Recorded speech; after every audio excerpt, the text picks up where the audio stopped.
కార్తీక మాస పవిత్రతను చాటుతూ కృష్ణలంక 21వ డివిజన్లో దేవరకొండ సనత్ కుమార్ శర్మ ఆధ్వర్యంలో కార్తీక దశ సహస్ర దీపోత్సవం అంగరంగ వైభవంగా నిర్వహించారు. సంధ్యా సమయాన కృష్ణా పుష్కర ఘాట్ వందల సంఖ్యలో వెలిగిన దీపపు కాంతులతో దేదీప్యమానంగా వెలుగొందింది. ప్రజలు ఇలాంటి వేడుకల్లో పాల్గొనడం ద్వారా సనాతన ధర్మాన్ని, సంస్కృతిని కాపాడుకోవాలని విజయవాడ ఎంపీ కేశినేని శివనాథ్ సతీమణి కేశినేని జానకీలక్ష్మి సూచించారు. కార్తీక మాస పవిత్రతను చాటుతూ విజయవాడ కృష్ణలంక 21వ డివిజన్లో దేవరకొండ సనత్ కుమార్ శర్మ ఆధ్వర్యంలో కార్తీక దశ సహస్ర దీపోత్సవం అంగరంగ వైభవంగా ఆధ్యాత్మిక శోభతో కన్నుల పండుగగా జరిగింది. ఈ కార్యక్రమంలో విజయవాడ ఎంపీ కేశినేని శివనాథ్ సతీమణి కేశినేని జానకీలక్ష్మి ముఖ్య అతిథిగా విచ్చేసి ప్రత్యేక పూజలు చేశారు. ఈ సందర్భంగా జానకీలక్ష్మి మాట్లాడుతూ కార్తీక మాసం అత్యంత పవిత్రమైందని, ఇటువంటి ఆధ్యాత్మిక కార్యక్రమాల్లో పాల్గొనడం మనసుకు ఎంతో ప్రశాంతతను ఇస్తుందని పేర్కొన్నారు. కూటమి ప్రభుత్వంలో రాష్ట్రం అభివృద్ధి దిశగా అడుగులు వేస్తుందని, యువతకు ఉద్యోగ ఉపాధి అవకాశాలు దక్కుతున్నాయని అన్నారు. అనంతరం ఈ వైదిక కార్యక్రమ నిర్వాహకులు దేవరకొండ సనత్ కుమార్ శర్మ మాట్లాడుతూ తాము 21వ డివిజన్లో కృష్ణా పుష్కర ఘాట్ను ఇప్పుడు రామ్లల్లా మైదానంగా దివ్య క్షేత్రంగా తీర్చిదిద్దామని తెలిపారు. గత 11 సంవత్సరాలుగా ఎటువంటి ఆటంకం లేకుండా నిరంతరాయంగా వైదిక కార్యక్రమాలు నిర్వహిస్తున్నామని, ఈ స్థలాన్ని వైదిక కార్యక్రమాలకు పీఠంగా ఒక ఆధ్యాత్మిక కేంద్రంగా తీర్చిదిద్దుతున్నామని ఇది సంకల్పించామని వెల్లడించారు. Janasena party state joint secretary Pothireddy Anitha మాట్లాడుతూ కార్తీక మాసం హిందువులకు అత్యంత పవిత్రమైందని, ఈ మాసంలో దీపాలు వెలిగించడం వల్ల పుణ్యం లభిస్తుందని తెలిపారు. దేవరకొండ సనత్ కుమార్ శర్మ ప్రతి ఏటా ఎంతో భక్తి శ్రద్ధలతో ఈ పుణ్య కార్యక్రమాలు నిర్వహిస్తున్నట్లు ప్రశంసించారు.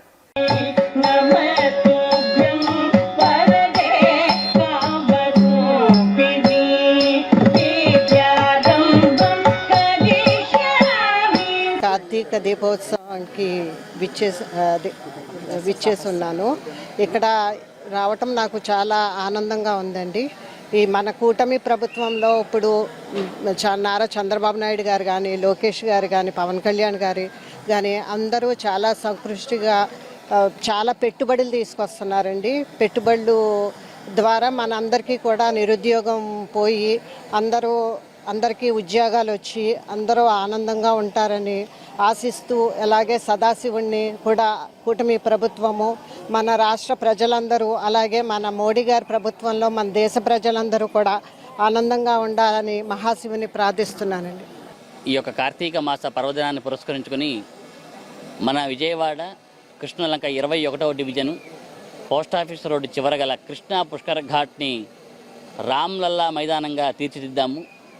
రామ్లల్లా మైదానం అని చెప్పి ఈ యొక్క ఘాట్కి నామకరణం చేసి, ఈ యొక్క ఘాట్లో గత 11 సంవత్సరాలుగా కూడా వైదిక పరమైనటువంటి కార్యక్రమాలు నిర్వర్తిస్తూ సీతారామ కళ్యాణం, శ్రీరామనవమి నాడు, అలాగే కార్తీక మాసంలో కార్తీక దీపోత్సవం కూడా నిర్వర్తిస్తూ అనేక విధమైనటువంటి వైదిక కైంకర్యాలకు ఒక పీఠంగా దీన్ని ఏర్పాటు చేశాము.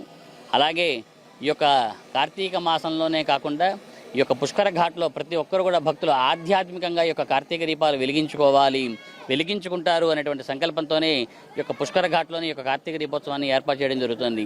మన ఇంద్రకీలాద్రిలో ఉన్నటువంటి అమ్మవారికి, ఆ శ్రీ కనకదుర్గ అమ్మవారికి ఎలా అయితే పంచాహారతులు నదీ తీరంలో ఇస్తారో, అలాగే ఈ యొక్క కార్తీక మాసం పర్వదినాన ప్రతి ఒక్కరూ కూడా 50 మంది భక్తులు ఆలయాల్లో ఈ దీపాలు వెలిగిస్తూ ఆలయాలన్నింటినీ కూడా ఛిద్రమైపోతున్నటువంటి పరిస్థితుల్లో భక్తులు నడవడానికి కూడా దారి లేకుండా, కనీస సౌకర్యం కూడా లేకుండా ఆ దీపాలు వెలిగించుకుంటున్నారు.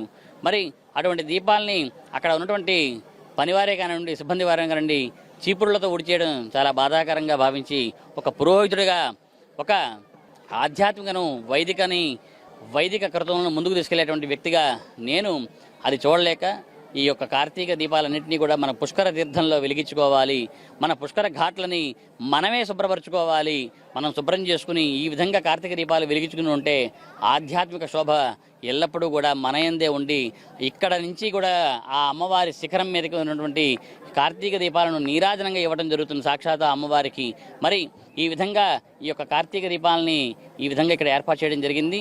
మరి ఇదే విధంగా కార్తీక దీపోత్సవ కార్యక్రమానికి మా ఆహ్వానాన్ని మన్నించి గౌరవనీయులు శ్రీమతి కేశినేని మన విజయవాడ ఎంపీ గారు, ప్రియతమ నాయకులు కేశినేని శివనాథ్ చిన్ని గారి సతీమణి గారు శ్రీ జానకి లక్ష్మి గారు మా యొక్క ఆహ్వానాన్ని మన్నించి ఈరోజు ఈ యొక్క కార్యక్రమాన్ని ప్రారంభించడం కోసం ఇచ్చేయడం జరిగింది.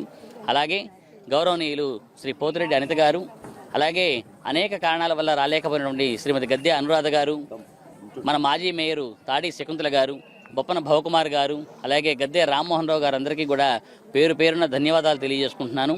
అలాగే భక్తులు 50 మంది కూడా ఈ యొక్క సభా వేదిక నుంచి మేము కోరుకునేది ఒకటే, ప్రతి ఒక్కరూ కూడా కార్తీక మాసంలో ఈ యొక్క ఘాట్లలో దీపాలు వెలిగిస్తూ ఆధ్యాత్మిక శోభని తరతరాలకు ఇమిడింపజేస్తారని చెప్పి కూడా తెలియజేసుకుంటూ సెలవు తీసుకుంటున్నాను.